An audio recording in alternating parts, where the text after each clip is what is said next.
வணக்கம் and welcome to Kamal's அடுப்பாங்கரை.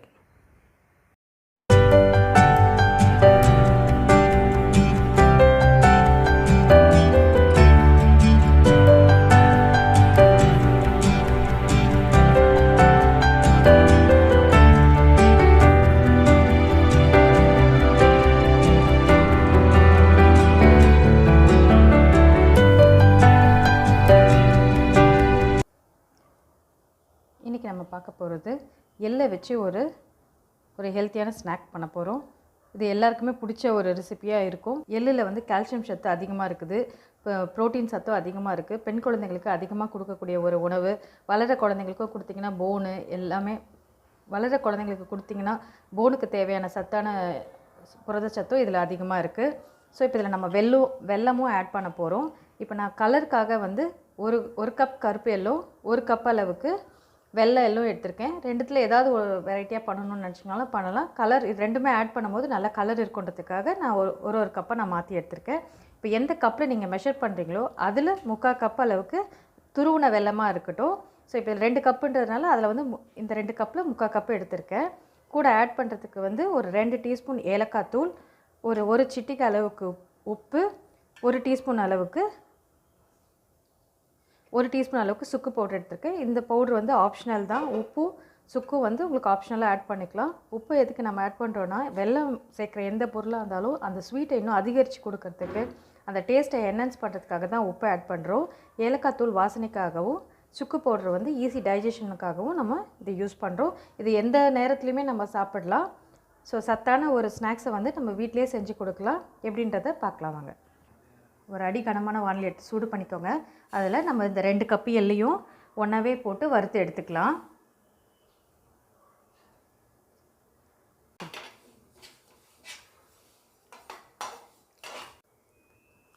ஒரு சிம்லேயே வச்சுட்டு ஒரு 5 நிமிஷம் இதை வறுத்து எடுத்துக்கலாம்.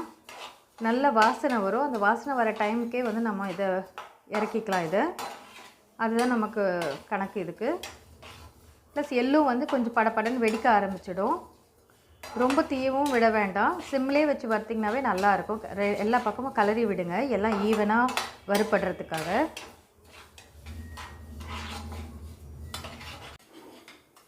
இப்போ இது நல்லா வறுபட்டுடுச்சு. இப்போ இது ஒரு நல்ல தட்டில் எடுத்து வச்சு ஆற வச்சிடலாம். ஒரு ஃபேன் காற்றுல வச்சிங்கன்னா நல்லா சூடு ஆறினதுக்கப்புறமா எடுத்து இதை நம்ம பண்ண ஆரம்பிக்கலாம்.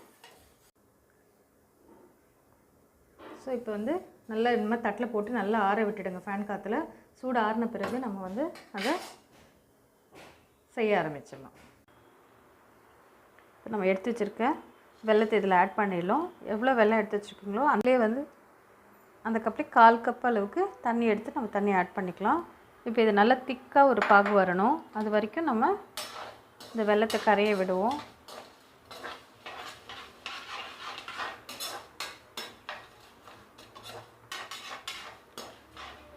இந்த ஸ்டேஜில் நல்லா நம்ம ஹைலே வச்சு நம்ம கலரிட்டே இருக்கலாம். நல்லா இருக்கும், ஹைலே வைக்கலாம்.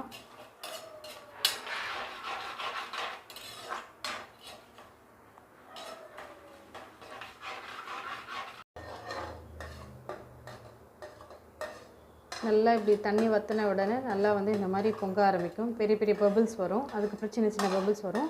இன்னுமே நமக்கு திக்கான பாகு வரணும். பாருங்கள், இன்னும் தண்ணியாகவே இருக்குது. இன்னும் ஒரு 2லேருந்து 3 நிமிஷத்துக்குள்ளே இந்த பதம் வந்துடும் நமக்கு. பாருங்கள், பெரிய பெரிய பபிள்ஸ் வர ஆரம்பிச்சிச்சு. அதுக்கப்புறம் அது பெரிய பபிள்ஸ் அடங்கி சின்ன பபிள்ஸ் வரும். அதுதான் நமக்கு தெரிஞ்சிக்க வேண்டிய பக்குவம். நம்ம எடுத்து வச்சுருக்கிற சுக்கு பவுட்ரு, ஏலை பவுட்ரு, கொஞ்சம் சால்ட் அதெல்லாம் இதில் ஆட் பண்ணிக்கலாம். நம்ம ஆட் பண்ணி நல்லா கலரி விடுங்க. சுக்கு வந்து ஆப்ஷனல் தான். கொஞ்சம் வாசனைக்காக ஒரு ஸ்பூன் அளவுக்கு நெய் ஆட் பண்ணிக்கலாம். எடுத்திங்கன்னா இப்போ இது எலாஸ்டிசிட்டி மாதிரி வருது பார்த்திங்களா, அது இருக்கக்கூடாது. இதுக்கு அடுத்த பதம் இப்படி இழுத்தால் நல்லா ஜவ்வு மாதிரி நமக்கு இழுக்கவே கூடாது. அது நல்லா திக்காக இருக்கணும், மெலிசாக இருக்கக்கூடாது. ஸோ இன்னும் ஒரு நிமிஷத்தில் அந்த பதம் வந்துடும். நம்ம அதுக்குள்ளே எந்த தட்டில் போட போகிறோமோ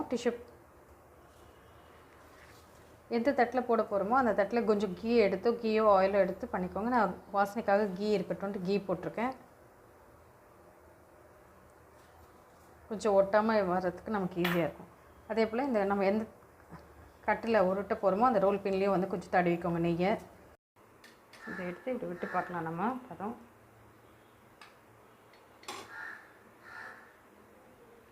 பார்த்தோன்னே நல்லா இப்படி உருட்டு பதம் வச்சு பாருங்கள், திக்காக இருக்குது பாருங்கள். இந்த ஸ்டேஜில் நம்ம வந்து ஆட் பண்ணிக்கலாம்.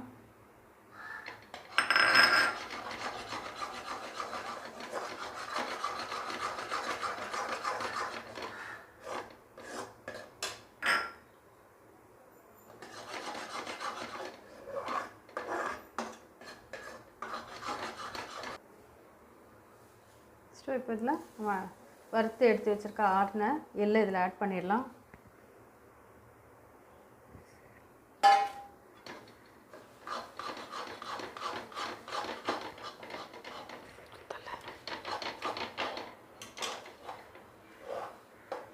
வெள்ளமே பத்தலையா?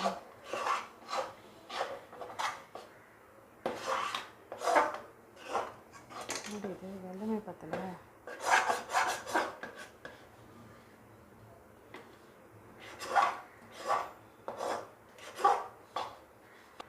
இப்போ எடுத்து நம்ம இது க்ரீஸ் பண்ணி வச்சுருக்க பிளேட்டில் ஆட் பண்ணிடலாம்.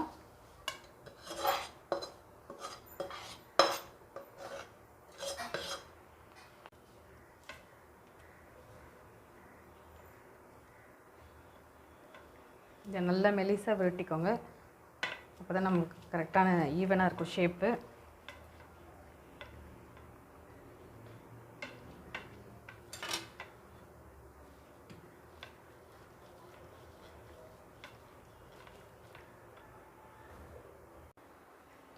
பத்து நிமிஷம் சூடு ஆறினோடனே இப்போவே கட் பண்ணி வச்சுடுங்க, அப்போ தான் வந்து நமக்கு ஆறின பிறகு நமக்கு கிடைக்கும். ஸ்லைஸ் போட்டிங்க, இது கொஞ்சம் நல்லா திக்காக வராமல் கொஞ்சம் மெலிசாக போட்டால் தாங்க இது நல்லாயிருக்கும். இது நம்ம பர்ஃபிக்கு போடுற மாதிரி கொஞ்சம் திக்காலாம் போடக்கூடாது. இது கொஞ்சம் லைட்டாக இருக்கும் போது தான் நமக்கு எள்ளு வந்து சாப்பிட்றதுக்கு நல்லாயிருக்கும். ஸோ நம்ம ஈஸியாக வீட்டிலே செய்யக்கூடிய எள்ளு சிக்கி ரெடி ஆகிடுச்சு. நம்ம பர்ஃபின்னு சொல்லுவோம், இந்த கர்நாடகா பெங்களூர் ஸ்டைலெல்லாம் இது சிக்கின்னு சொல்லுவாங்க. ஸோ ஹோம்மேட் பர்ஃபி, எள்ளு பர்ஃபி, அதுவும் சத்தான எள்ளு பர்ஃபி ரெடி ஆகிடுச்சு. இந்த ஆற விட்டுட்டு ஒரு 20 நிமிஷம் 30 நிமிஷம் ஆறினோடனே நம்ம தனியாக நம்ம எடுத்துக்கலாம். இந்த மாதிரி